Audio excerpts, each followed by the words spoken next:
Xoş gördük əziz izləyicilər, hər birinizi salamlayıram. Bugünkü tədbirimiz Qədirxum bayramına həsr olunub. Bu gözəl bayram münasibəti ilə sizləri təbrik edirəm və hər birinizə göz aydınlığı verirəm. Allahdan istəyirəm ki, Mövla Əmir əl-Möminin Əli əleyhissalamın o mübarək qəbrinin bu dünyada bizlərə ziyarətini, axirətdə isə şəfaatini nəsib etsin. Bayram tədbirimizə dəyərli ruhanilərimiz, qonaqlarımız təşrif buyurublar. Birazdan qonaqlarımızı da sizə təqdim edəcəm və əminəm ki, mövzu ətrafında çox maraqlı müzakirəmiz olacaq, çox yaxşı söhbətlərimiz olacaq. Qədirxum hadisəsinin necə əzəmətli bir bayram olduğuna qısa bir şəkildə toxunmaq istərdim. Belə ki, Peyğəmbər Salavatullah Qədirxumda çox qəribə bir iş görür. Həzrət öz xütbəsində təkidlə buyurur ki, bu xütbəni eşidənlər mütləq şəkildə başqalarına da çatdırsınlar. Və burada çox təkid edir Peyğəmbər Salavatullah ki, eşidənlər mütləq şəkildə eşitməyənlərə yetirsinlər. Bu məsələnin birinci tərəfi. Digər tərəfdən dini mətnlərdə təkid olunur ki, Qədirxum bayramı yeri var ki, 3 gün boyunca qeyd olunsun. Çünki Peyğəmbər Salavatullah özü 3 gün boyunca beyyət alır və tələb eləyir ki, hamı bir-bir gəlib beyyət etməlidir. Həzrətə buyururlar ki, bəlkə ümumi şəkildə beyyət alaq məsələ bağlansın, amma Peyğəmbər Salavatullah birmənalı şəkildə etiraz eləyir, bildirir ki, hamı gəlib bir-bir beyyət etməlidir. Hətta havanın isti olmasını, zəvvarların sayının çox olmasını, 10 minlərlə insan var idi, onu əsas gətirərək bunun bir neçə gün çəkəcəyini Peyğəmbərə buyursalar da, Peyğəmbər yenə aram bir şəkildə bildirir ki, neçə gün çəkəcəksə belə, yenə insanlar gəlib bir-bir beyyət etməlidirlər. Hətta Peyğəmbər maraqlı bir iş görür, xanımların da beyyət etməsi üçün bir teşdə su tökür, Həzrət Əli əleyhissalam əlini həmin suya salır, ondan sonra xanımlar da əlini suya salmaqla Həzrətə beyyət eləyirlər. Bəllidir ki, Peyğəmbər Salavatullah çox əzəmətli bir varlıqdır. Çox böyük bir əxlaqa malikdir. Belə bir insandan isə hikmətsiz bir iş baş verə bilməz. Bu məsələyə əqli müstəvidə baxdıqda bizə çox aydın olur. Digər tərəfdən Qurani Kərim buyurur ki, Peyğəmbər Salavatullah özündən bir söz deməz. Onun dediyi vəhyə əsaslanır. Bütün bunları birləşdirəndə görürük ki, Qədirxum hadisəsi olduqca möhtəşəm, olduqca əzəmətli bir hadisədir. Sanki aləmlərin Allahı belə demək mümkündürsə, Peyğəmbər Salavatullahla əl-ələ verib bu hadisəni ərsəyə gətirirlər. Bu özü təbii ki, bir şeyin göstəricisidir. Mən bundan artıq vaxtınızı almaq istəmirəm, çünki dəyərli ruhanilərimiz də bu və digər məsələlərin bütün detallarına toxunacağıq, bütün bu kimi mətləblərə aydınlıq gətirəcəyik. Mən icazənizlə əziz qonaqlarımızı təqdim eləmək istəyirəm. Dəyərli ruhanimiz Hacı Əli Əlizadəni salamlayıram. Hacı, xoş gəlmişsiniz, bayramınız mübarək olsun. Əleyhissalam, mən də öz növbəmdə həm sizi, həm əziz tamaşaçılarımızı salamlayıram. Allah bu günümüzü mübarək qərar versin. Amin. Allah Əmir əl-Möminin vilayətindən özümüzü və özümüzdən sonra gələn nəsillərimizi ayrı salmasın. Amin, amin. Təşəkkür edirik Hacı. Əziz ustadımız, ilahiyyatçı Elşən İsmailov da bugün bizimlədir. Elşən, mən sizi də təbrik edirəm. Təşəkkür edirəm. Təşəkkür edirəm. Mən də təbrik edirəm əzizləri, izləyiciləri. Hacını təbrik edirəm, xoş gəlmisiniz deyirəm. Allaha şükür olsun, həmd olsun ki, həmişəki kimi yenə də Allah bizə lütf eləyir, qismət eləyir. Mövludda, Mövlud gecəsi yığışmışıq. Bu günlərin Mövludların ən əzəmətlisidir. Eydullahul Əkbərdir. Yəni daha böyük bir, ən böyük bayramdır. Allaha şükür olsun. Allah hamımızdan qəbul eləsin. Allah hamımıza bu günü mübarək eləsin. Təşəkkür edirəm. Allah razı olsun. Daha bir qonağımız Əhl-i Beyt şairi Seyyid Nurəddin Dərafərin də dəvət olunub. Bəzi üzürlü səbəblərdən yubanır. Ümid edirik ki, tez bir zamanda inşallah gəlib bizə qoşulacaq. Hacı, istəyərdim elə söhbətimizə sizinlə başlayaq. Qədirxum hadisəsinə ümumi bir baxış fonunda istəyərdim bir qiymətləndirək ki, bu hadisə sadəcə bir tarixi hadisə idi, yoxsa insanlığın taleyi ilə bağlı mühüm, həlledici bir məsələ idi. Çünki Peyğəmbər Salavatullahın ömrünün son günləri, olduqca isti hava şəraiti, 10 minlərlə zəvvar, amma Peyğəmbər istisnasız bu elanı verməyi zəruri hesab elədi. Rəhman və rəhim olan Allahın adıyla mən bir daha təşəkkür edirəm dəvətinizə görə hər birinizə ki, bu mənəvi məclisə bizə qatıldıq sizinlə. Amma Qədirxum hadisəsi təkcə biz baxmayaq ki, məsələn, tarixi hadisədir. Əgər biz elə tarixi hadisə kimi baxsaq, digər elə tarixi bu cür nə deyək də, tarixin rəfində deyək, tarix rəfində paslanmış, tozlanmış bir kitabdır. Biz ildə bir kərəm üstünü silirik, qoyuruq o tərəfə. Bu cür bir hadisə deyil. Qədirxum hadisəsi çox mühüm hadisədir və qeyd etdiniz ki, Qədirxum hadisəsində Peyğəmbər o cür izdihamın qabağında, hətta bəzi rəvayətlərdə ki, təkcə şiə rəvayətlərində deyil, əhl-i sünnə qardaşlarımızın da hədis kitablarında, mötəbər hədis kitablarında ki, o hədis kitablarına söykənirlər. Yəni, sihah adlanıb, həmin o sihahlarda, siyasətdə də qeyd olunur ki, Peyğəmbərimiz hicrətin 10-cu ilində, hətta miladi 632-ci ildə Peyğəmbərimiz Həccətül Vidadan qayıdan zamanda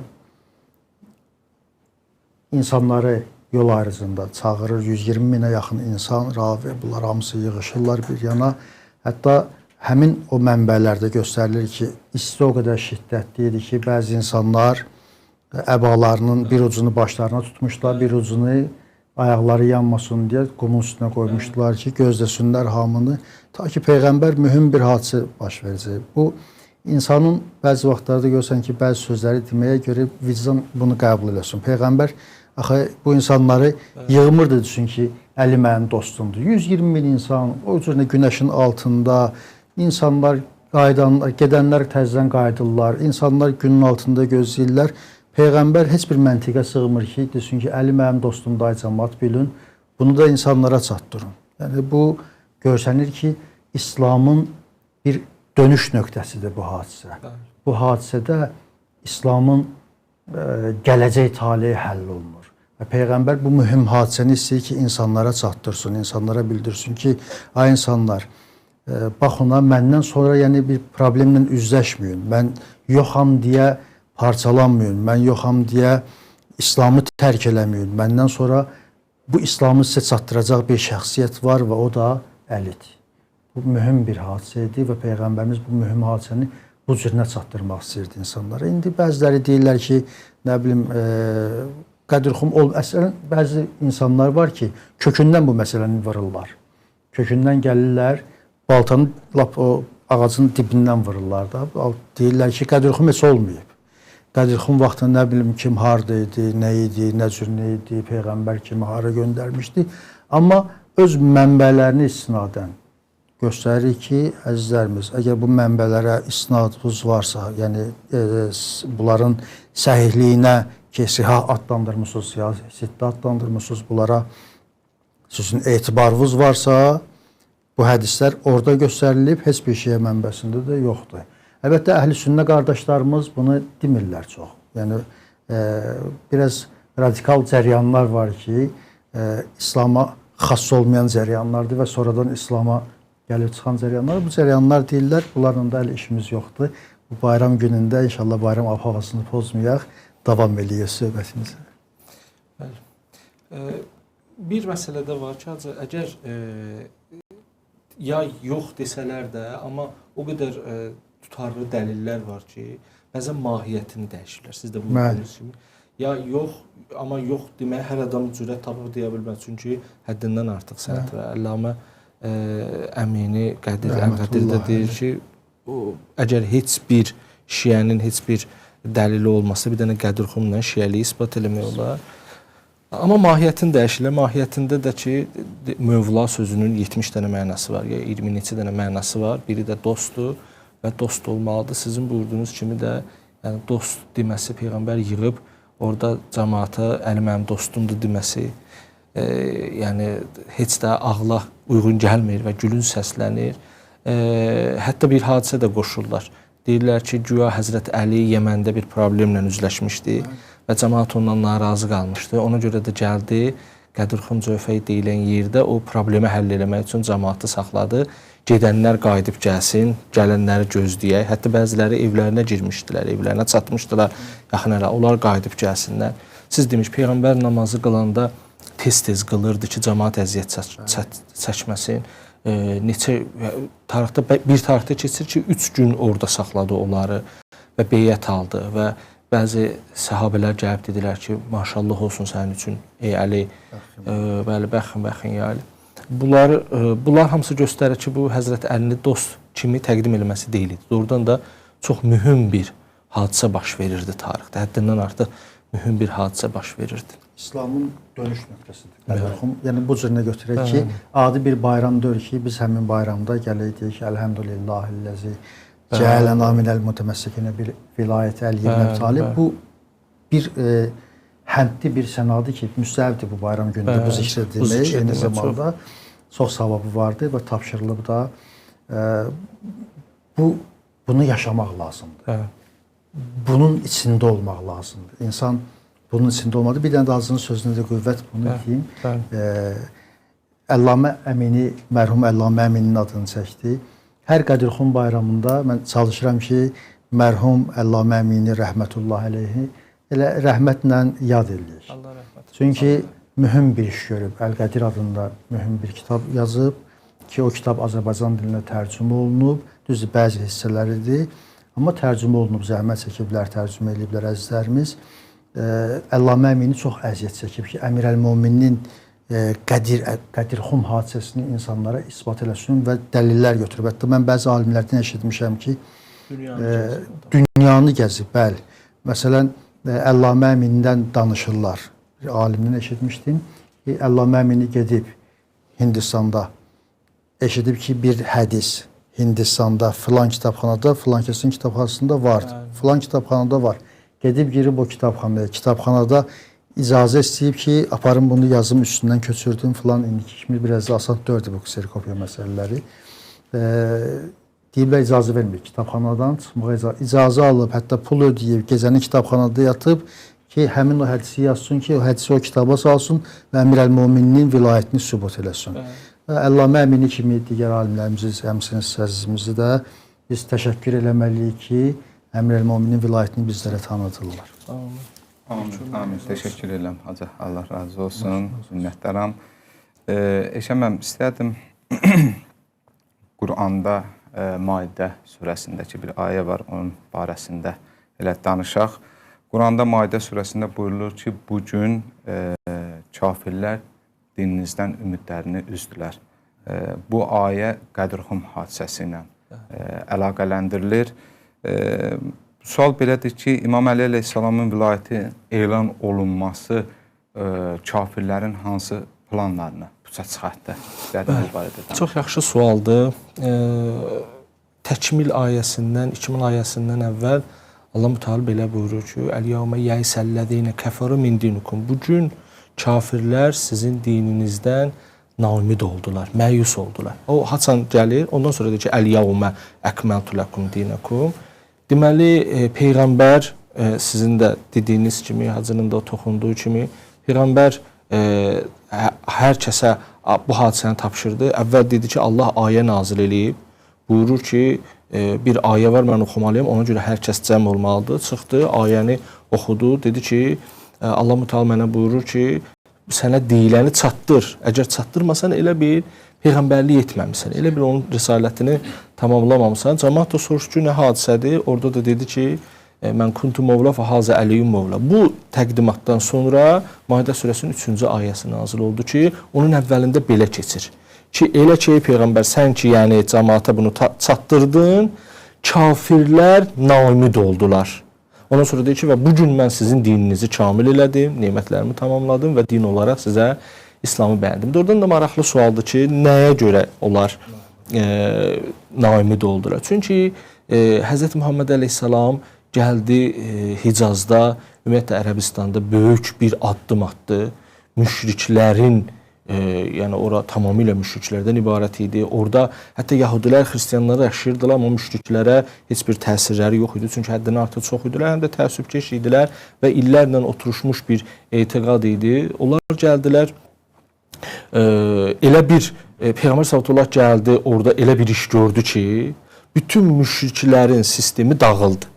O elə bir dağıldı ki, hər kəs İslam'a qəbul oldu və yəhudilər, xristianlar gördülər ki, indiyə qədər biz heç nə də bilmədiyimiz halda bu kişi tamamilə Hicazı, ondan sonra da yavaş-yavaş Peyğəmbər əvvəlcə birlikdə Məkkədən, sonra gəldi Mədinəyə, Mədinədən sonra müəyyən əraziləri, yaxın əraziləri, sonra getdi təzədən Məkkəni Peyğəmbər fəth elədi və günü-gündən Peyğəmbərin izzəti, hörməti, İslam günü-gündən çoxalır. Və bu vaxtı kafirlər artıq neynəsələr də mümkün deyil idi. Xüsusən də müşriklər o neçə dənə döyüşdən sonra xüsusən gedib Məkkəni fəth eləyib, Qureyşin böyüklərini, başçılarını orada tərki silah eləyəndən sonra, onları İslam'a dəvət eləyəndən sonra, yəni Əbu Süfyan gəlib müsəlman olandan sonra təzədən bəzi döyüşlərdə hətta Əbu Süfyanın özünü Peyğəmbər ordu başçısı kimi göndərirdi. Bundan sonra artıq kafirlər, müşriklər, kafirlər ki, orada da əlbəttə bir təfsir var. Mən o təfsirə çox girmək istəmirəm. İndi hazırlar bilir. Çox təfsirə girmək istəmirəm, amma kafir deyir Allah. Buyurur ki, kafirlər yəsəllezine kəfəru min dinikum. Kafirlər sizin dininizdən ümidlərinizdir. Bəzi insanlar sən demə heç müşrik yox, sən demə Allahı da heç qəbul etmirmişlər. Əmir-əl-Möminin özü. Bəli. Əmir-əl-Möminin bəziləri ki, gəlib Şamda oturmuşdular. Əmir-əl-Möminin onların barəsində Nəhcül Bəlağəsində buyurur ki, onlar İslam gətirmədilər, İslamın qarşısına təslim oldular. Bəli. Bəziləri bu cür neydilər? Məkkə fəth olunan zamanda onlar İslam gətirməmişdilər, İslamın qarşısına təslim olmuşdular. İqrar elədilər ki, da indi bizimlə işiniz olmasın, canımız zamanda qalsın. Bəli, sonradan düşmənçilikləri də göstərdilər. Hətta Peyğəmbərin adı ilə düşmənçilik edildi. Nəinki imamət. Bir məsələni də mən və eyni zamanda bu ayə göstərir ki, İslam dini şəxs mərkəzli deyil. Yəni Bizanslı, bu kafirlərdən də əlavə Bizansda var idi, sonra digər Romalılar da var idi. Bunlar da gördülər ki, mümkündür İslamla bacarmaq. Bunlar İslamla bacarmırsa, gözləyirdilər ki, bilirdilər ki, insan onsuz ölümlü bir varlıqdır. Gözləyirdilər ki, açan Peyğəmbər dünyasını dəyişəcək. Dünyasını dəyişəndən sonra rahat bir şəkildə parçalasınlar. Və imamətin həmin o zamanda elan olunmağı, imamət institutunun İslamda təqdim olunmağı insanlara onları naümid elədi. Yəni, bunlar gözləyir ki, Peyğəmbər ölüb gedəcək, dünyasını dəyişəcək. Yavaş-yavaş daxili çəkişmələr filanlar, bunlar hamısı bunlar gətirib saracaq ki, İslam aradan geçsin. Qədirxunda Peyğəmbər gəldi, elan elədi Əmir-əl-Möminin vilayətini. Və imamət institutu orada təməli qoyuldu. Yəni, şəxs mərkəzlidir. Mən geçsəm də belə Arovozdan Peyğəmbər bunu bildirmək istəyirdi. Allah Peyğəmbərin dili ilə bunu bildirmək istəyirdi. Peyğəmbər Arovozdan geçsə belə bu dinin sahibləri var və bu dini sizlərə çatdıracaq insanlar var. Çünki 23 ilin ərzində mümkündür ki, insanlara hər bir xırdalığı başa salasan, ayəni təfsir eləyəsən, hər bir şeyi çatdırasan, insanlarda illər getdikcə suallar yaranır. Və bu institut, imamət institutu həmin o zamanda Qədirxunda qoyulur. Sözünüzü qüvvət, bir məsələ də var ki, bəzən elə bilirlər ki, məsələn, Qədirxum, indi əlbəttə elm əhli bilir, bəzi elm əhli bilir, amma bəziləri belə başa düşürlər və hətta belə, bəzən də belə deməyə çalışırlar ki, məsələn, şiələrin Qədirxumla bağlı məsələlər təəssübkeşlikdən ibarətdir. Yəni, şiələr Həzrət Əlini sevirlər, imamları sevirlər, ona görə də onları vəli görmək istəyirlər, onları Peyğəmbərin yerində görmək istəyirlər. Amma əslində Qədirxum bayramı Həzrət Əliyə aid deyil tam da. Yəni, Həzrət Əli o ünvanda olan bir kəsdir. Yəni, nümunədir Həzrət Əli. Allah vilayət sistemini qurdu. Ona görə buyurur ki, bugün düşmənlər, sizin də sözünüzün davamı, bugün kafirlər dininizdən əlini üzdü. Niyə? Çünki Həzrəti Əli olsaydı təkcə, kafirlər yenə də əllərini üzməzdilər. Deyərdilər ki, Əlinin də ölümünü gözləyərik, ya da Əlini də aradan apara. Bu sistemdir deyə Peyğəmbər orada sistem təqdim edir. Özündən sonra 2 ağır əmanət qoyuram. Quran və Əhl-i Beyt. Bunlar heç vaxt bir-birindən ayrılmayacaq. Baxın, Quran və Əhl-i Beyt. Əhl-i Beyt də bilinir kimdir. Bəzi hədislərdə hamısının adını çəkib. Həzrət Məhdi barəsində, hətta bəzi hədislərdə o ki, Həzrət Məhdi barəsində Qədirxumda danışdı. Və qiyamət gününə qədər bunlar ayrılmayacaq bir-birindən. Hovuzun kənarında mənə qovuşana qədər. Bu sistem deməkdir. Ondan sonra buyurdu ki, mən sizə, sizin özünüzdən də övlad deyiləm. Mən sizə sizin özünüzdən daha üstün, daha ixtiyar sahibi deyiləm. Hamı dedi ki, bəli. Dedi ki, mən kimin ixtiyar sahibiyəmsə, mən kuntu Mövla, fəhazə əliyum Mövla. Bax, buna görə artıq onlar fikirləşdilər ki, mümkün deyil və məyus oldular ki, bu din Quranı ilə, məntiqi ilə gəlir, sistem təqdim edir. Əli və Ali Əliyini təqdim eləyir. Nəinki Həzrət Əliyini. Yəni, bugün Həzrət Əliyə dolayısı ilə aiddir. Yəni, həmən vaxtda Həzrət Əli yox, orada başqa birini Allah seçə bilərdi. Əsas buydu ki, Allah Peyğəmbərə dedi ki, ey Peyğəmbər, özündən sonra sistemi düzətməlisən. Bir ayədə var, buyurur ki, Əntəl munzir və likulli qovmun had. Ey Peyğəmbər, sən qorxudansan, amma hər ümmət üçün bir qorxudan hidayət eləyən gələcək. İndi hidayət eləyən barəsində də danışmaq olar. Amma məsələ nədən ibarət idi? Hətta müsəlmanların içində fikirləşirdilər ki, bu gəldi, düzdür, bu cürə qüdrətə sahibdir, amma bunun bir ömrü var. Və orada Peyğəmbər elan eləyəndə ki, bugün, bu il mənim son həccimdir, yəni mən bir də həcc etməyəcəm. Məlumdur ki, sən dünyavi dəyişirsən. Ona görə də onlar bir dəfə sevindilər. Həmçinin bilirdilər ki, hesab kitab eləyirdilər ki, yəni Peyğəmbər də nə qədər ömrü olacaq, nə qədər ki, o bu cəmiyyətin başındadır, bu qoşunun, bu müsəlmanların başındadır, qalacaq. Amma o gedəndən sonra nə olacaq? Təbii ki, və bəzi tarixə əsasən plan proqramlar da zaten var idi. Bəli. Var idi plan proqramlar da, hətta bəzi plan proqramlar sonra da işlədi. Amma Allahın işinin qarşısını kəsə bilmədilər. Düzdür ki, məsələn, imamət, yəni imamlar, həmin o vəlilər, tutaq ki, xilafət kürsüsündə olmadılar. Amma vilayətləri durdu. Hər kəs haqq axtardısa. Bugün biz 1400 ildən sonra, 14 əsrdən sonra biz oturub bu günü bayram qərar veririksə, deməli o sistem işlədi əslində. Allahın istəyi oldu və dedi ki, mən bundan sonra sizin dininizi kamil etdim, sizə bunu bəyəndim və sizin dininizi tamamladım. Bütün bunlar hamısı baş verdi. Amma kafirlər məyus oldular ona görə ki, dini tamamilə aradan apara bilməyəcəklər. Ola bilər ki, dəyişsinlər, ola bilər ki, təhrif eləsinlər, ola bilər ki, bəzi insanların gəlməyinin qarşısını kəssinlər. Amma tamamilə dini aradan apara bilməzlər. Çünki artıq sistem təqdim olunur. Və o sistemə də növbə ilə hər bir zamanda imamlar gəldilər, hər biri gəldi özünü təsdiq elədi ki, mənəm imam. Bəzilər 7 yaşında, bəzisi 8 yaşında gəldilər, dedilər biz imamıq və o sistemi əllərində tutdular ki, bu günə qədər və qiyamətə qədər insanlıq imamətdən ayrı düşməz. Ona görə Peyğəmbər sallallahu bir məsələni də deyim sizə, elə ayə başlayında da dediniz ki, Peyğəmbər orada bir hədis buyurdu. Dedi ki, bu hadisəni burada olanlara vacibdir ki, burada olmayanlara çatdırsın. Vacibdir bu məsələ. Niyə? Quranda Hacı da bildiyi kimi bir ayələrin çoxunda belə keçir ki, yəni bir çox belə ayələr var ki, Ləv kərhəl müşrikün gətirir, bəzən deyir ki, müşriklərin xoşu gəlməsə də, bəzən kafirlərin xoşu gəlməsə də deyir, Allah öz dinini tamamlayacaq. Yəni Allahın dini tamamlanacaq, Allahın istəyi var, İmam Zamanın vasitəsilə olacaq bu və sair və ilaxı kimi məsələ. Amma Peyğəmbər buyurur ki, siz bu sistemin, Əli və Ali sisteminin, yəni imamət sisteminin və likulli qovmun had hidayət edənlər sisteminin insanlığa tanıtdırılmasında rol oynayın. Niyə? Çünki siz savab qazanın. Həm insanlıq da bundan fayda aparsın. Həm də ki, sizin özünüzün də burada bir rolunuz olsun. Mən təşəkkür edirəm dünyanın həm sizlərə ki, bu tədbiri təşkil edirsiniz, hər cür əziyyət çəkənlərə, həm dünyanın hər yerində bu tədbirləri quranlar, bu günlərdə mən indi baxıram sosial şəbəkələrdə, Allaha şükür olsun, həmd olsun.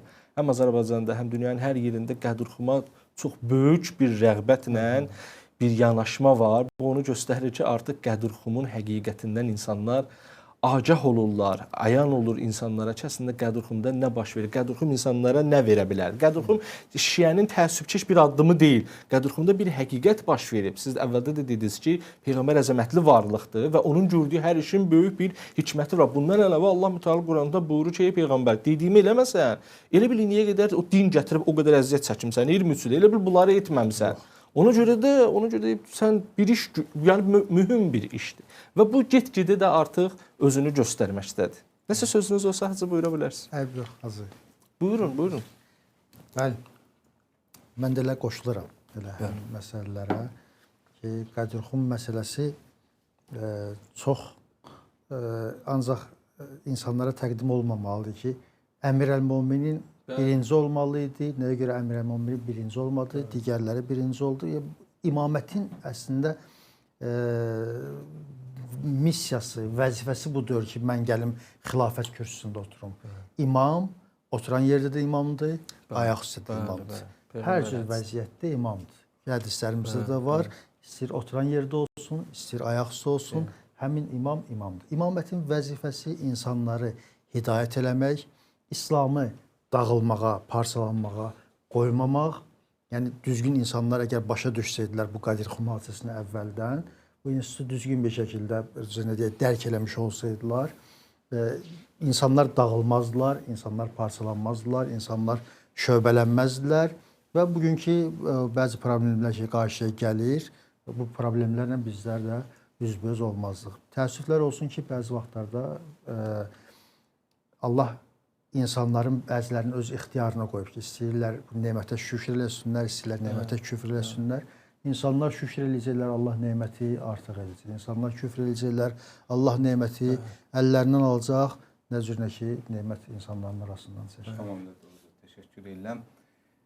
Eşəm, mən istəyərdim bu ayədəki bir məsələ var, ona da bir qısa elə sizinlə toxunaq ki, ayədə buyurulur ki, elə bil risalət etməmisən. Bu təhdid idi, yoxsa aləmlərin Allahı bir nəticədən xəbər verirdi? Maraqlı sözdür bu. Bəzən elə başa düşülür ki, o təhdiddir. Allah Peyğəmbərə deyir ki, əgər etməsən, elə bil ki, risalət etməsən. Belə deyil idi. Təbii bir nəticədən xəbər verirdi Allah. Deyirdi ki, ey Peyğəmbər, bura qədər ki, sən zəhmət çəkdin, sənə Quran nazil oldu, sən o qədər əziyyət gördün və müharibələrdən keçdin, özün şəxsən iştirak elədin, bu din ki, gəldi əlinə.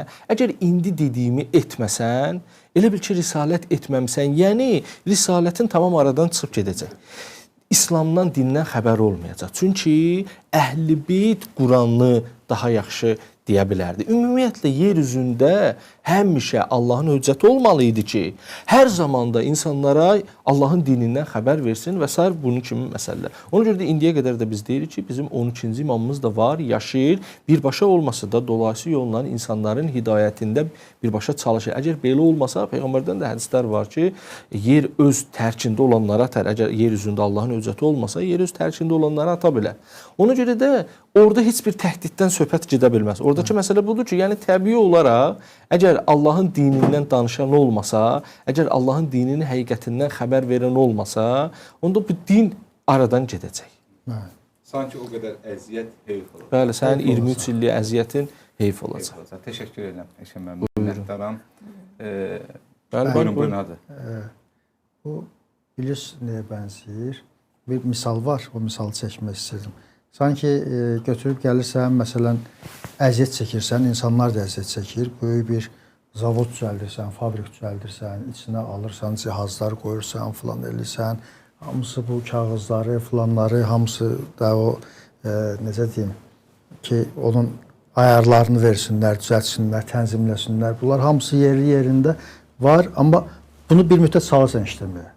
Xoda salırsan həmin o zavodu, bu zavod başlayır işləməyə. Bu fabrik başlayır işləməyə. Bir müddətdən sonra bunun da bir cihazın da bir necə deyim, yenidən tənzimlənməyə və yaxud da təzədən bir texniki xidmətə, sazlanmağa filana bunların da ehtiyacı var. Dayanır. Həmin o zavod bir nəfər olmalıdır ki, bunu təzədən, bu sistemi təzədən işlətməyə bacarsın. Bir mühəndis olmalıdır ki, o həmin o qrup yaradan adamdan sonra bir mühəndis olmalıdır ki, bunu daim işlətsin, bu dayanmadan işləsin, bu dövr eləsin, geçsin. İmamət budur.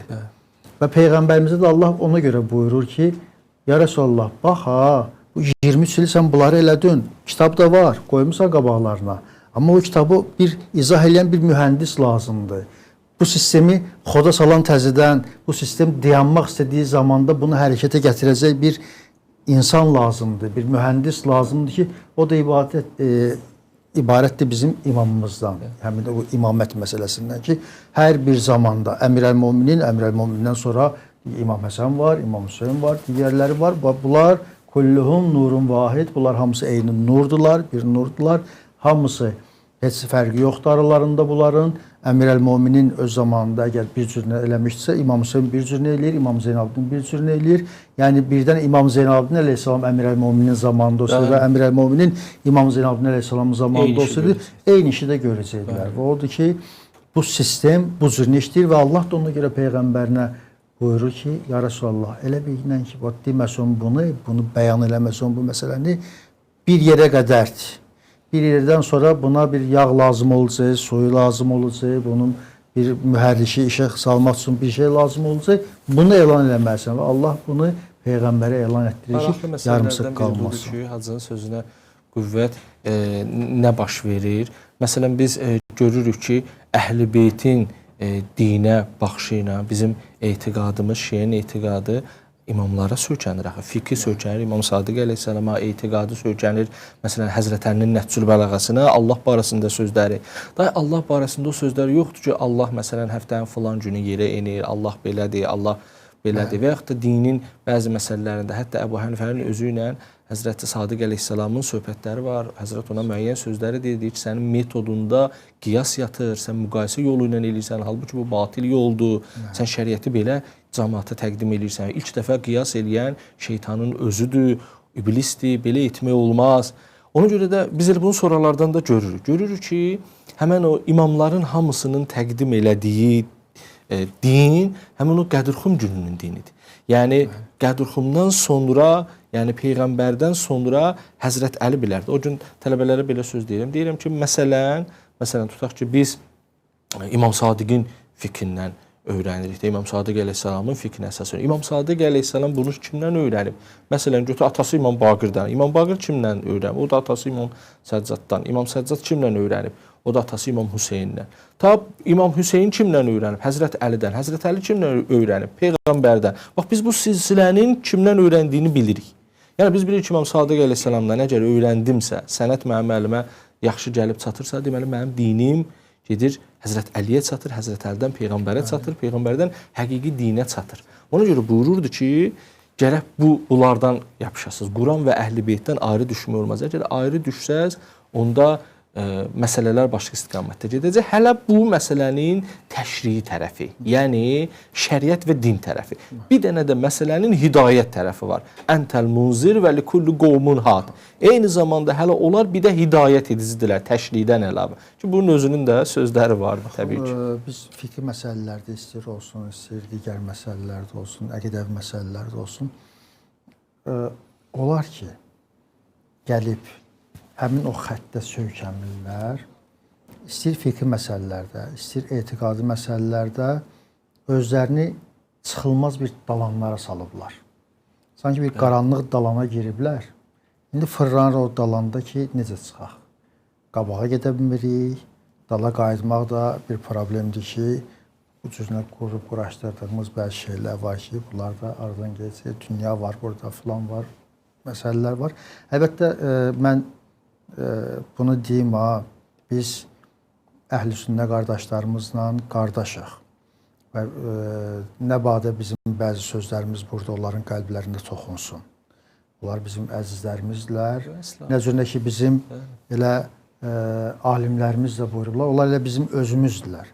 Sadəcə olaraq biz bəzi həqiqətləri demək məcburiyyətindəyik burada. Peyğəmbər buyururdu ki, əgər etməsən, elə bir risalət etməmişsən, biz bundan danışırıq. Ki, məsələn, Əli və Ali Əli olmasa, biz onlardan almasaq, elmi və hidayəti, Allahın dediyi söz düz çıxardı. O cür. Yəni, biz bu sözləri deməsək, sabahları biz məsuliyyət daşıyırıq da. Nə cürünə ki, Allah da Peyğəmbərinə deyir ki, sən məsuliyyət daşıyırsan ki, bu sözü deməlisən. Və biz də bu sözləri bəzilərini deməliyik. Bu o demək deyil ki, biz kimisə bəlkə biri səhv başa düşər, məsələni kontekstdən çıxardar, deyək ki, bunlar ixtilaf yaradırlar, filan edirlər. Yox, biz tarixi həqiqətləri istəyirik insanlara çatdıraq. Qədirxum tarixin həqiqətini insanlara çatdıran bir məktəbdir. Qədirxum günü tarixi həqiqətləri insanlara istəyir ki, çatdırsın, dərk elətdirsin, başa salsın ki, insanlar bu cür nədir?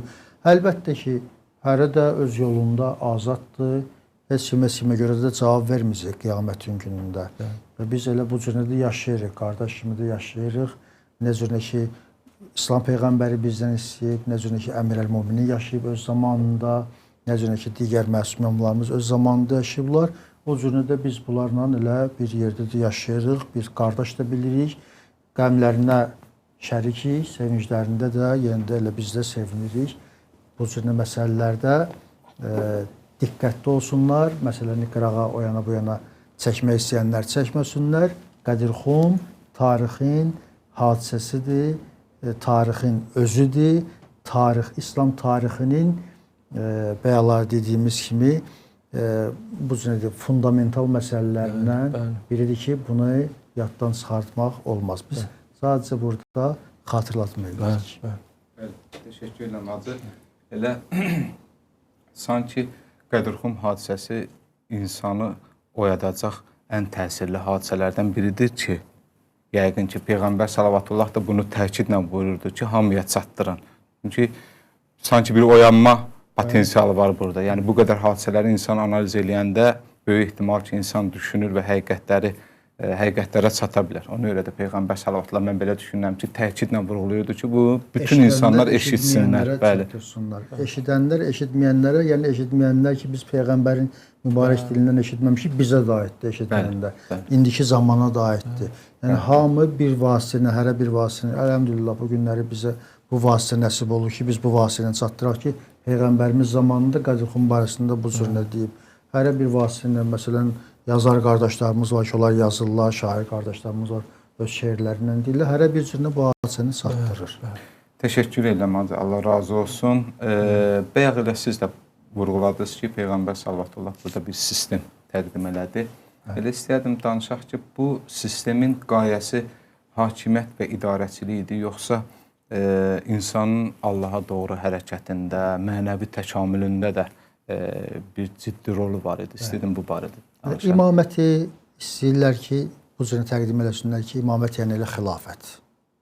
İslamda xilafət, sultanlıq məsələsi yoxdur.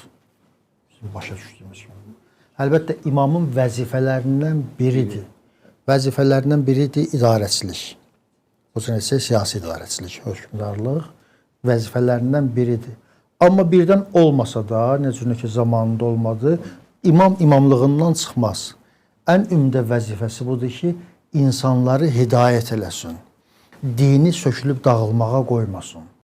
O zamanda ki, bəziləri, məsələn, əl aparacaqlar bu dinin, məsələn, müəyyən bir hissəsini istəyəcəklər ki, tutağım ki, elə halalı haram eləsinlər filan. O zamanda bir insan olmalıdır, bir şəxsiyyət olmalıdır, mənəvi şəxsiyyət, elmli şəxsiyyət, Əli kimi bir şəxsiyyət ki, onların qarşısında diyansın, indiki dilimizlə düşsün ki, stop. Olmaz. Bu cür nə olmaz. Bu cür nədir? Filan ayəyə əsasən bu cür nədir? Peyğəmbərimizin filan buyurduğuna əsasən bu cür nədir? Bu olmalıdır. Bu əgər olmasa, din əldən gedir. Və bunu indi istəyirlər, götürsünlər, gəlsinlər başqa yerə. Yox. Şiələrin davası xilafət. Heç xilafət davası deyildir. Əmir əl-Möminin bəyəm ki, mən xəlifə olmadım, məni seçmədilər, mən gəlmədim, birinci olmadım deyə bu cür bir davaları Əmir əl-Möminin olmayıb. Əlbəttə, insanların bu cür nə deyək, vəfasızlığından şikayət eləyib ki, təbiidir bu şikayətlər də. Gərəkdir ki, bilinsin ki, bəzi insanlar vəfasızlıq elədi, bu hadisədən sonra bu cür məsələlər oldu. Amma Əmir əl-Möminin məsələn şikayət eləməyib ki, nə üçün mən gedib orada oturmadım. Əmir əl-Möminin bir imam kimi başladı öz vəzifəsini yerinə yetirməyə. Nə cür nə? O ki, Quranı başladılar yığmağa, Quran tərtib olundu, Əmir əl-Möminin orada özü bir cürünə iştirak elədi, tələbələri bir cürünə iştirak elədilər, Əmir əl-Möminin təfsirlər yazdı ki, o hədislər yazdı, məsələn, o hədislər söylədi, ayələrin barəsində ki, onların təfsirləri də biz bu günləri rastlaşırıq ki, təfsirçilər o hədisləri ayələrdə istifadə edirlər. Əmir əl-Möminin öz işinə davam elədi. Və imamların buradan biz görürük ki, mənası və qayəsi, istəkləri budur ki, İslam davam eləsin. İstəyir bunlar zahirdə olsunlar, istəyir bunlar zahirdə olmasınlar. Əlbəttə, azı əlavələriniz əgər sizdə. Çox gözəl, çox gözəl, çox düz. Zaten elə Peyğəmbər də o cileyləri də Hacı deyən kimi, cileyləri də buna görə idi ki, Peyğəmbər demişdi ki, olsun. Allah istəmişdi ki, bunlar olsun. Onlar olsalar, iqtidarda olarlar, dini daha yaxşı insanlara çatdırarlar deyə iqtidar istəyirdilər. Yoxsa imamın vəzifəsi əslində insanlara hidayət bəxş eləmək idi, insanlara din öyrətmək idi və onların mənəvi, dünyəvi və uxravi, maddi və mənəvi bütün problemlərini həll eləmək idi. Amma iqtidarda olanda daha yaxşı eləyə bilərdi. O da bir müddət çalışdılar. Həzrət Əli çalışdı. İlk dəfə xanım Fatimə Zəhra bu yolda çalışdı ki, Həzrət Əli xilafətdə olsun. Həzrət xanım Zəhra alındıra bilmədi. Və Həzrət Əli əleyhissalama 25 ildən sonra çatsa da hamımız məlumdur ki, o vaxtda Həzrət Əlini şəhid elədilər, imkan vermədilər. Sonra da İmam Həsən də elə oldu. İmam Hüseyn də Kərbəlada o işi gördü. Ondan sonra da imamlar başa düşdülər ki, bizə xilafət gəlmir. Ondan sonra da heç xilafət barəsində də... Bəli, çünki əvvəldən İslamda ümumiyyətlə xilafət institutu yoxdur, Hacı. Bilmirəm, bəli, bunu nə cür nə izah eləyim, rahat bir dildə. İslam xilafətin üzərində qurulmuyor. İslam mənəviyyatının üzərində qurulub. İslam o zamanki İslam nə cür nə deyim, məsələn demirdi ki, bunu belə filan. Əlbəttə hər bir dövlət, hər bir sistemin özünün bir idarəçiliyi var və onun bir quruluşu var. Amma əsas bu deyildi, bu məsələ deyildi. Əsas məsələ bu idi ki, insanlar həmin o sulukun yolunda, həmin o mənəvi irəliləşin yolunda qabağa getsinlər. İnsanlar üçün təkcə elə bu dünyada məsələn bu cür nə deyək elə suyum olsun, yeməyim olsun, filanım olsun, bu digər varlıqlarda da var. İnsanlar üçün bu idi ki, İslam tutsun insanların əlindən, aparsın qabağa. Mənəvi cəhətdən insanları çəksin qabağa. O zamanda insanlar necə nə deyək, mənəvi cəhətdən o biz bəzi vaxt deyirlər, mənəvi cəhətdən keyf elədim. Məsələn getdim, məsələn filan ayəni eşitdim, keyf elədim, filan hədisi peyğəmbərimizin dilindən eşitdim və yaxud da oxudum, keyf elədim. İnsanlar həmin bu mənəvi keyf eləsinlər. Mənəvi cəhətdən həmin o yuxarıya getsinlər. Dinin göndərilməsi qayəsi budur. İmamın da vəzifəsi budur ki, o insanı əlindən tutsun. O ki, biraz o cığırından çıxdı, yolundan çıxdı, aparsın dalınca. Nəyə görə məsələn bizə deyirlər şiə? Biz çalışırıq ki, ləpirimizi Əmir-əl-Möminin ləpirinin üstünə qoyaq, gedək. Əgər birdən bir qırağa da ayağımızı atsaq, təzən o yeri, o izi görək, həmin o izin üstünə ayağımızı qoyaq, gedək ki, bəlkə Allah gəldi bir yerə çıxdıq. Təşəkkür edirəm. Elə vurguladığımız kimi də Əli əleyhissalamın gileyi var idisə də elə insanların özlərinə görə idi. O insanların halına yanırdı. O hədisdə də burada ki, əgər siz Əliyə beyət etsəniz, addım-addım sizə hədəfə doğru aparacaqdır. Yəni görünən budur ki, elə onların yanğısı da məhz insanların o giriftar qalmaması, haqdan ayrı düşməməsinə görə idi. Nəinki özlərinin bir davaları var idi bu barədə. Təşəkkür edirəm, Allah razı olsun, çox gözəl mətləblərə toxundunuz.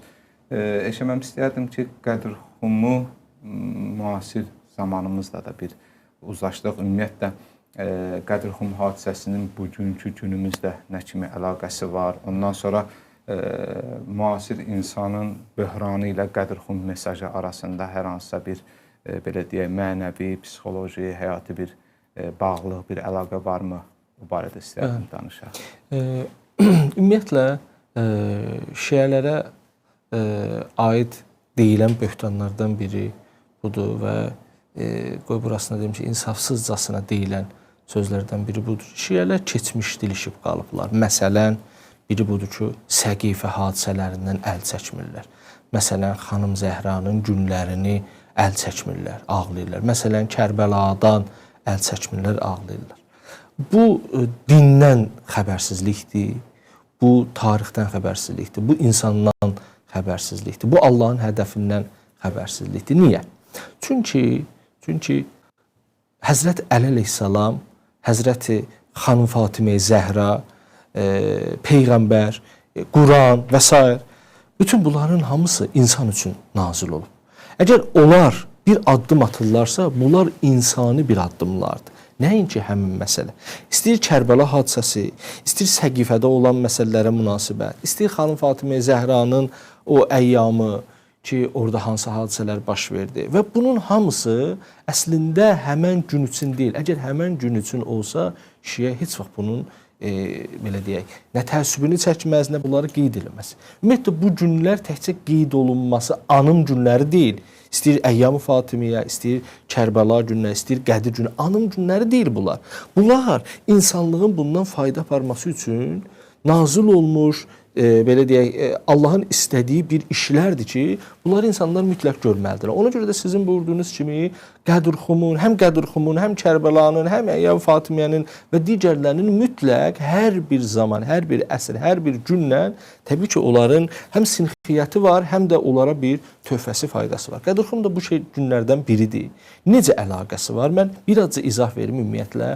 Əlbəttə, mən dərslərdə filan, xütbələrdə, dərslərdə bundan çox danışıram, amma hər halda bu suala dolğun cavab vermək üçün biraz bu məsələlərə toxunmaq lazımdır ki, ümumiyyətlə insan necə bir varlıqdır? İnsan kəmal üçün yaradılmış bir varlıqdır. İnsan ləzzətpərəst bir varlıqdır. İnsan üçün Allah, biz indi imamların bir dəfə Hacı ilə əl-ələ verdik, təşri imamətindən danışdıq. Dedik ki, əgər imam olmasaydı, insanlar dini tanımazdı. Amma bir də insanın özünə baxmaq lazımdır. Ümumiyyətlə, imamın təşri tərəfindən danışırıq, yəni imam dini insanlara göstərəndə. Amma bir dənə də insan var, insan. Ümumiyyətlə, din insana insan olduğuna görə gəlib. İnsan kimdir? İnsanın ruhu var və o ruh, ləqəd kərrəmnə bəni Adəm, biz bəni Adəmi kəramətli və şərafətli yaratmışıq. Belə bir biçimdə yaranıbsa, bu bəni Adəm nə etməlidir? Şərafət və kəramətə tərəf getməlidir. Maraqlı məsələlərdən biri budur ki, bunu həm din psixoloqlar deyil, həm ümumiyyətlə insanlıq bundan xəbərdardır ki, insan ləzzət almaq istəyir. İnsan həyatını ləzzətlə, keyflə yaşamaq istəyir. Əgər belə deyilsə, insan mütləq ləzzətə tərəf gedəcək. Əgər din gəlib onun ləzzətini təmin etmirsə, əgər din gəlib onu ləzzət cəhətindən qidalandırmırsa, ruhunu qidalandırmırsa, onda insan məcburdur ki, nəfsani ləzzətlərə tərəf getsin. Ona görə də fəsadın başı buradadır. Ümumiyyətlə, insan bir fitrətə tərəf gedə bilər, bir də nəfsani ləzzətlərə tərəf gedə bilər. Fitrət yolunu Allah bizə verir, Allah tövsiyə eləyir. Allah bizdə istəyir ki, biz o tərəfə gedək. Və bu vaxtı nə baş verir? İnsan əgər mənəvi cəhətdən qidalanmasa, onda o məcburdur ki, ləzzət alsın. İnsanı ləzzətsiz saxlamaq mümkün deyil. İnsan yeməyini belə ləzzətlə yemək istəyir, yatanda belə ləzzətlə yatmaq istəyir. Ona görə də insan başqa, ümumiyyətlə insan ləzzətdən də doymayandır. Buna bir dənə diqqət edin, xahiş edirəm. İnsan bir şeydən ləzzət aldısa, ondan doymur, istəyir ki, nəhai olaraq ona tərəf getsin. Əlbəttə, dünyəvi maddi ləzzətləri də bir yerə qədərdir. Bu zaman insanlar onu fərqləndirməyə çalışır, müddətin uzun olmasına çalışır, qəribə bayramlar çıxardılar, qəribə işlər görürlər. Hətta çox üzr istəyirəm, bəzi pozğunluqların baş verməsi də həmin o ləzzətpərəstlik hissinin tətmini üçündür. Ona görə Allah Quranda gəlir, buyurur, bir xəbəri verir insanlara ki, əla bi zikrillah tətmənnil qulub. Ey bəndələm, xəbəriniz olsun ki, ümumiyyətlə bunu bilin ki, qəlbləriniz ki, bax, tətmin olmur, ha? Siz ki, bunu istəyirsiniz, bundan sonra onu istəyirsiniz, doymursunuz. Bu, Allahdan başqası ilə doymayacaq. Çünki mən sizi ilə yaratmışam ki, siz ləzzətpərəstsiniz və bu ləzzətdən binəhayətdir, yəni nəhayətsizdir. Siz bundan doymayacaq. Ancaq Allahdır ki, sizin ruhunuzu qidalandıra bilər. Bu vaxtda nə baş verir? İnsan, Allah mütəal dini göndərir ki, insan sənin ruhun bu dinin vasitəsi ilə qidalana bilər, bu dinin vasitəsi ilə ləzzət ala bilər, bu dinin vasitəsi ilə şərafətə çata bilər. Bundan o tərəfə bayaq ayədə də deyirdi ki, Allah Peyğəmbərə buyurur ki, əntəl munzir, ey Peyğəmbər, sən qorxudansan və likulli qovmin had. Amma bütün hər bir ümmət üçün bir hidayət eləyən var. Peyğəmbərdən soruşdular, Əhl-i Sünnətin kitabları da bunu rahat yazırlar. Soruşdular ki, nə deməkdir bu? Peyğəmbər dedi ki, əntəl munzir, mən qorxudanım, yəni mən din gətirmişəm. Dinin vasitəsi ilə haqdan xəbər verirəm, sizi gələcəkdəki hadisələrdən xəbər verirəm. Sonra Həzrət Əli yanındaydı, əlini Həzrət Əlinin çiyinə qoydu, dedi ki, bu kişi də hidayət eləyəndir. Əli və Ali Əli, vəli kullu qovmun had, bütün qovmlərin isə bir hidayət eləyəni olacaq. Nə deməkdir? Hər bir zamanın ümumiyyətlə Peyğəmbərdən sonra bu kitabın hidayət, insanların ümumiyyətlə hidayətə ehtiyacı var. Bu kitabın vasitəsilə insanlar hidayət olmalıdırlar. Ümumiyyətlə insan dini bilməli deyil. Əgər dini bilməlidirsə, Allah Mütəala nə üçün deyir ki, ya yuhəllezine amanu billah. İman gətirənlər iman gətirin. Niyə belə deyirdi? İman gətirənlər deməli bilirdilər din nədir. Ya başqa bir ayədə buyurur ki, ey Peyğəmbər, onlar deyirlər biz İslam gətirmişik. Deyin, siz deyir biz iman gətirmişik. Deyin, iman gətirməmisiniz, İslam gətirmisiniz. Məlumdur ki, dini bilmək hər şey deyil. Quran isə dindir. Peyğəmbərə buyurur ki, "Əntel munzir", sən din gətirdin. Amma din hər şey deyil. Və li kullu qavmin had, hər bir ümmətin hidayət eləyəni olmalıdır. Və bu hidayət eləyən Allahın kamil sifətlərinin təcəllası olmalıdır. Ona görə Peyğəmbər vaxtı ilə Həzrət Əlini tərifləyirdi. Çünki zamanında o idi və ona görə də bütün hadisələrin qəhrəmanı Həzrət Əlidir. Bu Allahın istəyi ilədir. Məsələn, nə üçün? Məsələn, Xəndəkdə bütün döyüşlərdə, Bədirdə, Uhudda, Xəndəkdə, Xeybərdə nə üçün? Peyğəmbər buyurur ki, mən sabah bir nəfəri göndərəcəm ki, Allah onu sevir, o Allahı sevir və o gedib o qalanı alacaq. Sən bunu bilirsənsə, ya Rəsulallah, cəmaatı neçə gündür burada giriftar eləmirsən, əvvəldən göndər bu kişini. Niyə bütün o əzəmətli səhabələr göndərirsən, gedir, gəlir, əli boş onu eləyirsən? Niyə Peyğəmbərin yerində yatanda bu olur? Niyə Əlinin bir zərbəsi, niyə Həzrət Əlinin zərbəsi? Niyə Həzrət Əliyə deyəndə ki, kim bu kafirin Əbu Dəvidin qarşısına çıxar? Həzrət Əli deyir, mən deyirsən, yox hələ. Başqalar, niyə yox? Ya Rəsulallah, qoy çıxsın. Yox, qoy hamı görünsün ki, çıxmadı. Niyə? Çünki Həzrət Əlinin fəziləti insanlara məlum olmalıdır. Çünki insan elə bir yaradılışdır ki, o fəzilətlərə meyillidir. Onu kamala meyilli, fitrəti belədir. O da İnsan ona meyilli olduqca insanın ruhu qidalanır, insanın ruhu paçlaşır, insanın ruhu nuraniləşir, lətifləşir və belə bir ruh Allahı tanıya bilir, Allahı tapa bilir. Çünki Allah əslində zehni bir varlıq deyil ki, yəni zehnlə anlaşılan varlıq deyil. O qədər insanlar var ki, İstəyir iblis olsun, istəyir Şureyh qazı olsun, istəyir digərlər olsun, Allah bizlərdən uzaq eləsin. Elmli olmaq hər şey demək deyil. Əgər hər şey demək olsaydı, onlar elmli idilər. Bəs nədir məsələ? Məsələ budur ki, insanın qəlbən Allahı tapması. Ona görə vəli kullu qavmin had, hər bir ümmətin hidayət eləyəni olmalıdır. Hidayət eləyən insanları təkcə dinlə tanış eləmək deyil. Ona görə deyirəm ki, bayaqdan biz imamların təşrihi tərəfindən danışırıq. Yəni imamlar insanlara həm təkcə din öyrədənlər deyil, həm də hidayət eləyənlərdir. Məsələn, biz indi baxaq məsələlərə. Tutaq ki, siz təsəvvür eləyin, Əli əleyhissalamın bugün insanların Həzrəti Əli ilə tanışlığı insanlara nələr bəxş eləyir? Əli və Ali Əli ilə tanışlıq insanlara nələr bəxş eləyir? Məsələn, siz təsəvvür eləyin ki, Kərbəla olmasaydı, nə olardı? Əlbəttə, Əhl-i Beyt əgər iqtidarda olsaydı, Kərbəlaya ehtiyac yox idi. Çünki onlar iqtidarda olduğu sürəcə onların kamalı, onların fəziləti zaten aşıb daşacaqdı, insanlar bundan tanış olacaqdı. Necə ki, İmam Zaman dövlətində belə olacaq. Həzrət Məhdi əleyhissalamın idarəçiliyi ilə insanlar gözəlliklə, kamalla tanış olacaqlar və bununla da ruhları qidalanacaq. Bax, sözümün əvvəldəkinə gətirirəm, İlmar bəy, baxın. Əgər insanlar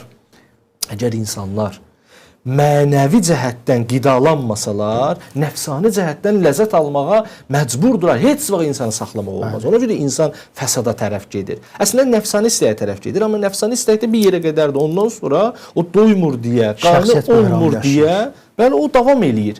O ki, davam eləməyə ki, başlayır, fəsad ortaya çıxır, pozğunluq ortaya çıxır və s. və insan tətmin də ola bilmir. Amma insan mənəvi məsələləri gündəmə gətirəndə, mənəvi məsələlərlə qidalanmaq istəyəndə nə baş verir? Onda o hidayət tapır.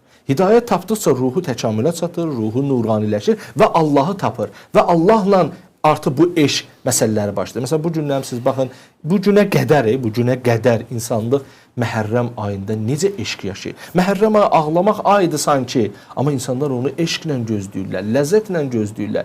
Ərbəyin yolu da məşhurdur da, neçə illərdir ki, insanlar ondan necə bir ləzzət alır. İnsanlar ərbəyində olmasın çətinliklərinə dözürlər, amma yenə də o məsələyə tərəf, ərbəyinə tərəf getmək istəyirlər. Niyə?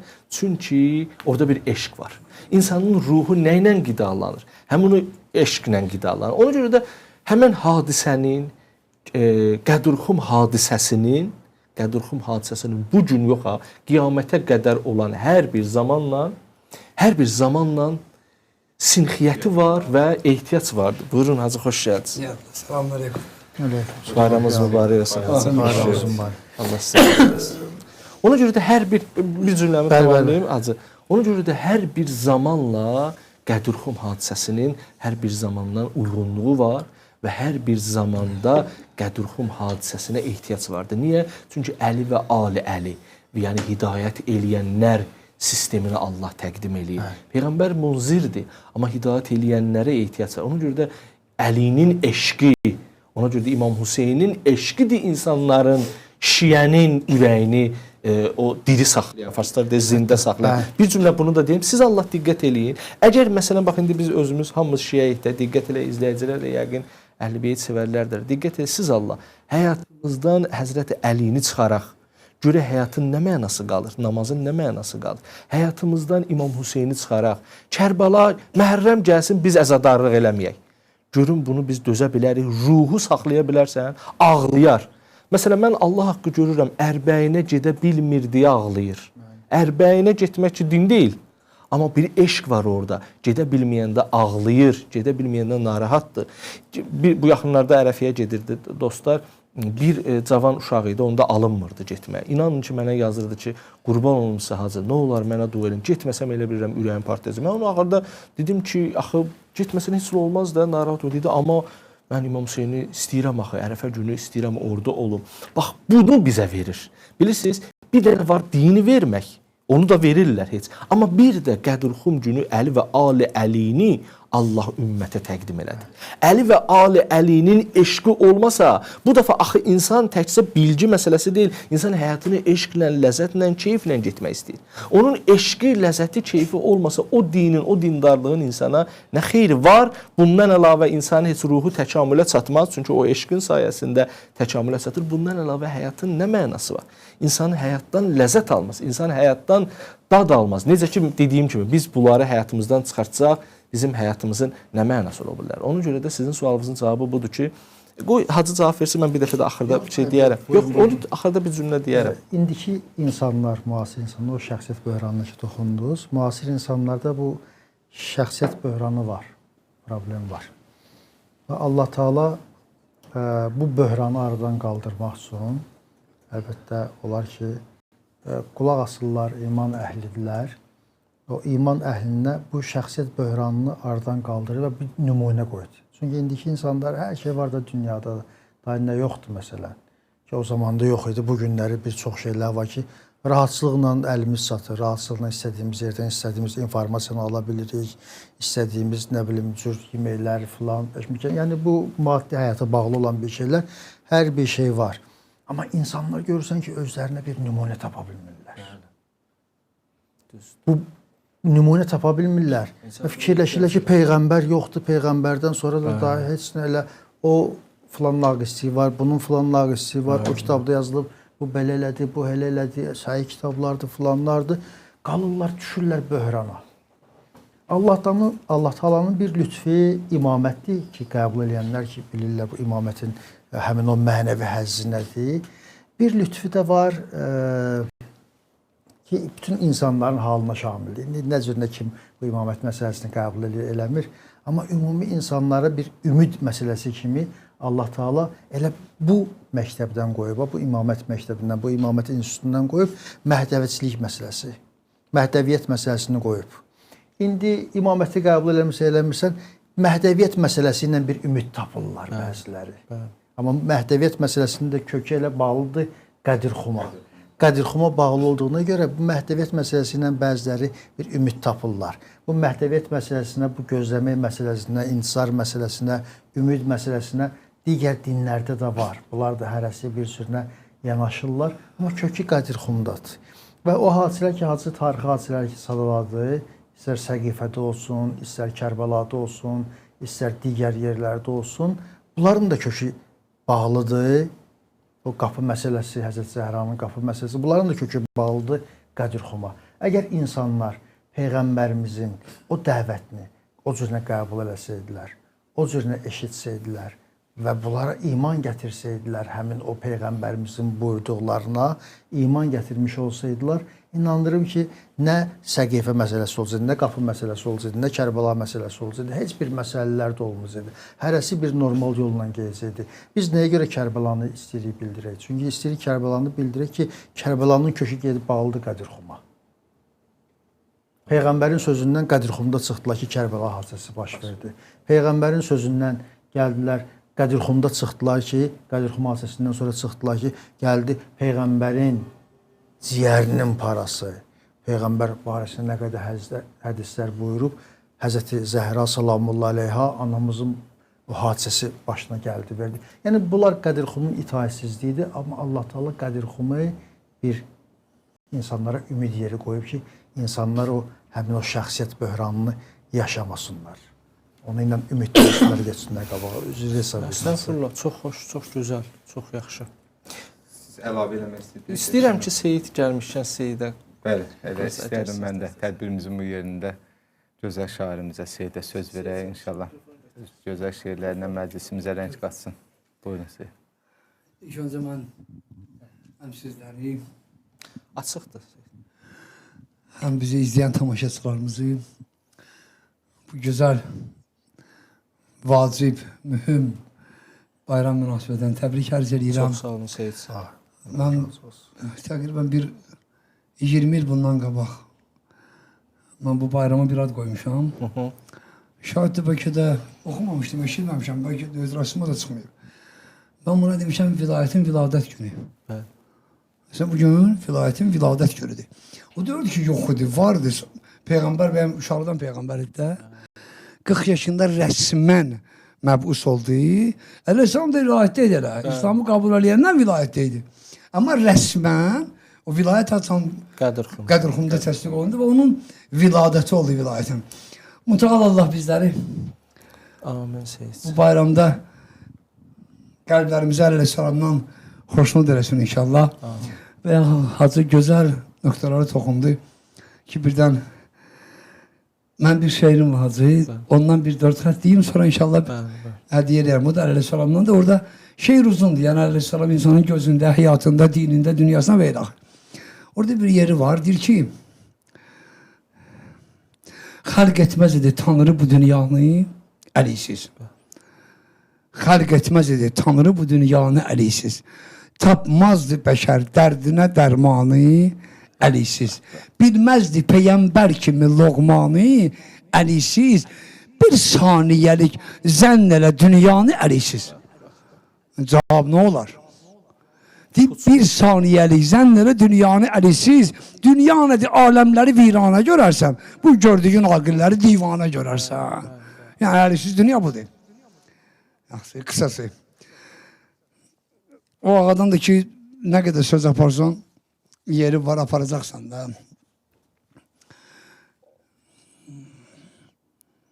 Ölləm.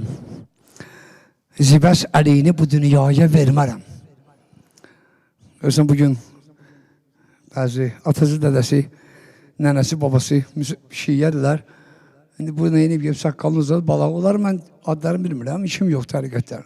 Amma birdən balaqları qısa, saqqallar uzundur. Bunlar 300 dollar, 3000 dollar, 5000 dollar, bir dənə maşın, bir dənə işə görə vilayəti satıb kesildir oraya da. Onu ördüyü ki, ölləm. Zibəs əliyini bu dünyaya vermərəm. Dammaq car olsa ömrüdə sərmayə. Birdən o qədər pul tücələr ki, bir ömrü bəs eləyə. Dammaq car olsa ömrüdə sərmayə vermərəm. Töksən də payimə tilayı dürr aləmi, mən aşiqəm əliyyə təmənnaya vermərəm. Dünya evi fənadır. Hər aqil bilər yəqin. Rahi behişti, mən o cür fənaya vermərəm.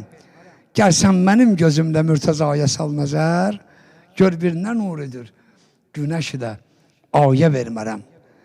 Hifz eylərəm o ismi paki, dildə eşq ilən, burada dil yox ha, dildə, yəni ürəkdə. Hifz eylərəm o ismi paki, dildə eşq ilən, bir özgə eşqə kölgə salıb, sayə vermərəm. Bəh, bəh, bəh. Düzdür, imamıdır. O Mustafa vəsisidir. Hər hal o zatı, acı İsa və Musaya vermərəm. Düzdür, imamıdır. O Mustafa vəsisidir. Hər al o zatı İsa və Musaya vermərəm. Mövla qədəm qoyan yerə başlar düşüb qalıb. Bu ali səzdəgahı müsəllaya vermərəm. Seyyid əlini vəsf eləyən xəttə arifəm. 100.000 yazılsa şeir bu misraya vermərəm. Hansına? Ölləm. Zibəs əlini bu dünyaya vermərəm. Dammaq yer olsa ömrüdə sərmayə vermərəm.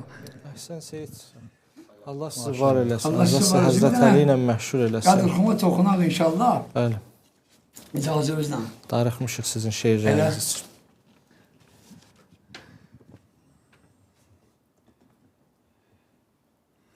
Bir yevmi qədir xummidir. Ərş-i fələk Əlidir. Yerdə tamamı insican göydə mələk Əlidir. Taəti varsa müminin şəkk eləməz vilayətə. Əmr-i xudanı dərk edən hər bir ürək Əlidir. Vardı yeri təəccübə məzhəb qeyri Cəfəri. Dildə nə qədri səy ilə dansa, dildə nə qədri səy ilə etsə də şək Əlidir. Kadrlar görmüşsə bir neçə o işitdən dünyasının dəyişəndə şəhadətdə Əli Əleyhisselamla deyib dəyişirdilər. Amma o vaxtdan da Əli balalarına düşman idilər. Vardı yeri təəccübə məzhəb qeyri Cəfəri, dildə nə qədər səy ilə etsə də şək Əlidir. Gəl ki dəyişsə ruzigar, yağsa yağış, tökülsə qar, batsa günəş, doğulsa ay, əssə külək Əlidir. Mən uşaq idim. Təqribən 10-11 yaşım vardı. Allah cəmi eləmizə rəhmət etsin. Rəhmətli nənəmiz bizim 5 uşağın hamısına 9 yaşında Quranı çıxardıb. Yəni ərəb dilində Quran oxumağı hamımıza təlim edib. Bir əncir ağzımızda oturmuşduq yaydı onun altında. Mənə bir dənə başladı sual verməyə. Falan falan falan. Yetişdi bu imamlara, dedi ki, imamların başı kimdir? Mən dedim Həzrət Əli Əleyhisselam bir dənə yer əsdi. Həqiqətən bir dənə xəfif bir dənə yer əsdi. Arvad güldü. Mən uşağım, çatmır bana nədir? Nə dedi? Deyərək, əlinin adını eşidəndə külək də gələr adama sərinliyi verər. Ona dedi ki, gəl ki dəyişsə ruzigar, yaxsa yağış, tökülsə qar, batsa günəş, doğulsa ay, əssə külək. Əli deyir. Dərdi olan mərizilər, dərgəhi haqqa üst tutub, yetmək üçün şəfaətə, umsa kömək. Əli deyir, bə haqqı ya Əli. İndi bu sözə bax hacı. Deyir, bir balaca bözək yiyir, tut ağacın rətibəsin. Barama qurduz da, tut ağacın yarpağını yiyir. Bir balaca bözək yiyir, tut ağacın rətibəsin, hazır olan rətibədən qönçə çiçək. Hazır olan rətibədən rəsni ipək Əli deyir. Bir balaca böcək yiyir, tut ağacın rətibəsin, hazır olan rətibədən qönçə çiçək. Rəsni ipək Əli deyir. Surə-i həl-əta deyil, bəs nədir bülbülün səsi? Vəzdə gəlib bu soğutidən, qönçə çiçək Əli deyir. Vardı şu arı şiənin, cəm ola bir məcalisə. Kimdir imamız? Et sual, cümləsi tək Əli deyir. Şiə odur ki, seyyida, söz aparanda haqqıdan əvvəli kəlməsi Əli, axirədək Əli deyir. Allah mütəbə bizlərə Əli bilatını uzaq salmasın inşallah. Allah sizə bərəkət. Zəyyinu məcalisəkum bir zikr Əliyin. Onu Seyid qeyd edib orada. Təşəkkür edirəm Seyid. Allah razı olsun. Yenə sizə söz verəcəm. İnşallah. Bəli, daha da rəngarəng oldu. Hacı, istəyərdim bir ayə var ki, onun barəsində də danışaq. Bu gün dininizi kamil etdim bu ayə barəsində. Biz dedik ki, əgər Quran nazil olmuşdu, hökmlər bəyan edilmişdi, sonra İslam maşallah olsun geniş yayılmışdı. Din hansı cəhətdən hələ kamil deyildi ki, aləmlərin Allah buyurdu ki, bu gün dininizi kamil etdim və bunu məhz Qədirxum hadisəsinə bağlı aləmlərin Allah istədim bu barədə bir danışaq. Hətta bu hədisin, bu ayənin bir hədisi zeynimə gəldi. Hədis isə bundan ibarətdir. Yahudilər o zaman Mədinədə var idilər və ikinci xəlifəyə onlardan biri dedi ki, əgər birdən bizə bu ayə nazil olsaydı, belə bir ayə nazil olsaydı, Allah deseydi ki, bu günləri kamil etmişsin dinimizi, biz o günü bayram eləyərdik özümüzə. Yəni Allah bunu nazil eləsəydi bizə, biz həmin vaxtı özümüzə bayram eləyərdik. İndi cəhətdən indi biz demirik ya, biz onlardan götürmüşük bayram eləyirik. Yox, bəziləri gedib o tərəflərə çıxmasınlar. Çünki bəzi böhtanlar atmaq üçün ağıllarına gələn bir şeylər deyirlər. Öz kitablarında da gedib baxsınlar. Heç oradan da bu gəlmir bizim bayram məsələmiz. Ona görə götürülüb ki, yəni bu din başsız qalmayacaq. Bu din yiyəsiz qalmayacaq. Bayaq ki, ahiyə gedib söykənir. Ki bu din ona görə kamilləşdi ki, var idi hər bir şey. Amma bir izah eləyən yox idi. Bir başa salan yox idi. İnsanların bir adam yox idi ki, tutub əlindən arxasına aparsın. Baxın, hansı bir dində var ki, Peyğəmbərdən sonra gəlsinlər. Nə qədər məsələn biz eşitmişik ya, olub, vəsiləri olub, Peyğəmbərlərin vəsiləri olub. Amma o Peyğəmbərlərin vəsiləri... Kövsər Hozurun qədər deyil, məsələn. Bəli. O Peyğəmbərlərin vəsiləri haracan o dinləri saxlaya biliblər? O dini haracan saxlaya biliblər o vəsilər? Həmin bu ayənin nazil olmağı budur ki, bu dinə elə bir vəsilər təyin olunur ki, bu dinin başında elə bir imamlar olacaq ki, Allah sanki qabaqcadan bildirir bizlərə ki, elə bir insanlar olacaqlar ki, bunlar insanlar tutacaqlar insanların əlindən, aparıb salacaqlar behiştin içinə.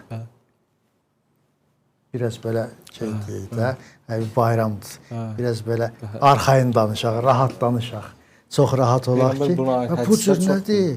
Bu cür hədislər var ki, odur ki, Allah Teala buyurur ki, mən kamil elədim sizin dini. Daha din kamilləşdi. Heç bir şeydən qorxmayın. Heç bir şeydən narahat olmayın. Onlar qorxsunlar. Üstündə narahat olmalı bir şeyimiz yoxdur ki, bunlar Peyğəmbərdən sonra gələrlər bizi parçalayarlar. Gələrlər bizim daxili bizi çəkişmələr salırlar. Əlbəttə bəziləri oldu. Oldu, daxili çəkişmələr saldılar, daxili problemlər yaratdılar. İndiyə qədər də o problemləri müsəlmanların arasında yaratmaq istəyirlər, məzhəbçilik şüarlarını salmaq istəyirlər. Hər nə qədər məsələn vicdanlı insanlar istəyir hər bir tərəfdən. O tərəfdən olsun, istəyir bu tərəfdən olsun. Bunlar insanları vəhddə dəvət edirlər. Görürsən ki, bəziləri çıxır da, ya o tərəfdən, ya bu tərəfdən. Bəziləri çıxır ki, insanları bir-birindən parçalayıb ayırsınlar. Bu imamət məsələsi bu parçalanmanın qabağını aldı. İmamət məsələsi parçalanmanın qabağını aldı. Deyir, yola get. Hamıyla uzlaş. Sən cavab deyirsən ki, kimsəyə görə də. Yox, qardaşımdır da bilmir. Bu cür nə məsələdir, o cür nə bilir, o cür nə olsun rahatdır, o cür nə geçsin. Sən bu cür nə geysən, sən bu cür nə gezmə. Amma bir yerdə get. Aralanma bir-birindən. Yapışın həmin o möhkəm olan ipdən, Həblullah ilmətindən, gedin qabağa, ayıb yox. Allah Teala bizlərə həmin bu məsələni qoydu bizim üçün qabağa. Allah bizlərə qismət etsin ki, biz həqiqətən o ipdən yapışmağı bacaraq, hamılıqla, Allahın möhkəm olan ipindən və heç bir zamanda ayrılmayaq. Amin. Amin. Allah sizlər eləsin. Buyurun. Əlbəttə, azı əlavələr eləmək Yox, maşallah olsun da siz o... Təşəkkür edirəm hər birinizə. Bir daha bu bayram münasibətilə mən sizləri təbrik edirəm. Mən izləyicilərlə sağollaşacağım və son olaraq sözü yenə əziz Seyyidimizə verəcəm. Əziz izləyicilər, mən sizinlə sağollaşıram. Aləmlərin Allahına sonsuz şükürlər olsun ki, biz bir mənada Peyğəmbərin sünnəsinə əməl edərək 1400 il keçməsinə baxmayaraq Peyğəmbərin təkidlə buyuruladığı kimi bu hadisəni eşidənlər, eşitməyənlərə danışsınlar. Bu səpkidə müzakirə apardıq, bu əzəmətli hadisə barəsində danışdıq. Allahdan istəyirəm ki, bu tədbirimizi ruhlarımızda təsirli qərar versin və bir daha bayramınızı təbrik edirəm. Mən sizinlə sağollaşıram. Qeyd elədiyim kimi son olaraq sözü yenidən Seyidə verirəm. Bir daha Allah bu güzel günü bizim için mübarek karar versin inşallah. Hazreti Azizimiz bir nöqtəyə toxundu. Deyir, bayramda gələ zarafat edək. Mən hərdən belə bir söz misal çəkərəm cavanlar üçün. Deyirəm ki, o da meydə oraya ged günah elə, xata elə, yox. Deyirəm, bax, hesab elə yine ki, bir nəfər adam öldürüb. Bunu gətirirlər polisə, əvvəl neynirlər? İstintaq edirlər də. necə oldu, nə oldu. Sonra şahidlər tapırlar, bu sübut ola. Sonra təzədən buna məhkəmə qurulur. Məhkəmədə hakim oturubdur, əlavə, izafə orada şahidlər də var. Biz gördük, biz oradaydıq və ilaxır. Amma indi əlinin şiyəsi girib qəbrə, dambusun vardı o. Nəkirlə münkerin içine değil, müstantikler de. Ağırlı. Sana Allah biz budur yaşa. Niye bunu verirdin? Biliyorsun kabrin kapısı açılar. Hazreti Mevla Müttakin Allah nasip eylesin. Vardılar. Diğer bu kişi mənliydi. Necə ki o adam öldürəni məhkəmədə qapı açılar biri gəlib deyər. Şimdi Daxili İşlər Naziri muavini. Özü. Bu mənliydi. Orada da ona iş okuyarlar, bırakarlar da. Aleyhisselam da gələ bəndə sözü ki bu kişi mənliydi. Orada Nəkir Münker qala. 7 kin dalı tutub sardı. Əlican buyurur ki Allah ömrünə bərəkət versin. Əlindən toparar. Hələ qəbr evində bunlar əlimizdən tutacaqlar. Allah müteal bizləri bu vilayətdə sabit qədəm eləsin inşallah. Mən bir 4 xət deyim, ondan sonra bir dənə balaca qəzəl deyəcəm. Çox şehir, böyük şehir deməyəcəm. Bir başqa bir təriqətin nümayəndəsinə bəhsimiz olmuşdu. Təqribən 2002-2003-cü illərdə. Mən biraz əsəbləşdim, orada bir məsələ gəldi, ortalığa əsəbləşdim. Bu da mənə irad elədi ki, niyə əsəbləşirsən? Mömin, sənsə mömin əsəbanı olmaz ki. Səbirli olur, təmkin olar. Mən də Allah şahiddir ki, nə əzbərdə var idi o, nə yazmışdım, nə bədahətən ona bir söz dedim, bir şeirlə. Ki, niyə əsəbiyəm? Onu bu cavab verdim. Dedim ki, mən aşık-ı tahayam. Odur ki, bu halım var. Həm Ali Muhammed kimi şəkərlə balım var. Ay, sinəsi boş. Mənlə rəqabət aparırsan, bax sinəmə 14 dənə fəxri medalım var. 14 dənə fəxri medalım var. Allah həqiqətən də bəyə Hazır da buyurdu ki, bunlar qəlbləri fəth edirlər. O Peyğəmbərin filmində bir gözəl toxunurlar nöqtəyə ki, Hində deyir ki, buna bax. Gəldi Məkkəni də aldı, əlindən nekətsə alacaq bu. Əli nə deyir ona? Deyir, bədbəx insan. O heç yeri almır. Onun bir dənə işi budur ki, o qəlbləri fəth edir. Aleyhisselam da buzur, Əhl-i Beyt Əhtar da buzurdu. Mən deyən eşqə nə məcnun, nə də Leyla düşdü. Mən deyən eşqə nə məcnun, nə də Leyla düşdü. Bu təmənnaya fəqət sadiq-i ula düşdü. Çoxları səy elədi döyməyə canan qapısın Qədirxunda. Çoxları səy elədi döyməyə canan qapısın. Dər sevdaya əzəl Həzrəti Mövla düşdü. Verdi bir rütbə xuda, etdi onu rəhbər din. Çün fəta kəlməsinin əvvəlinə la düşdü. La fəta Qədirxunda la'nı gətirdi. Fətanın qabağına Allah qeylədi la fəta. Verdi bir rütbə xuda, etdi onu rəhbər din. Çün fəta kəlməsinin əvvəlinə la düşdü. Görmüşük damla axıb vəsl eləyər dəryaya. Nəzmi təbiətdir da. Çaylar dənizə, dənizə ünvanlar da getdi o yana. Görmüşük damla axıb vəsl eləyər dəryaya. Dəyişib nəzmi məgər damlaya dərya düşdü. Bəşər səy edir Allaha tərəf gedə.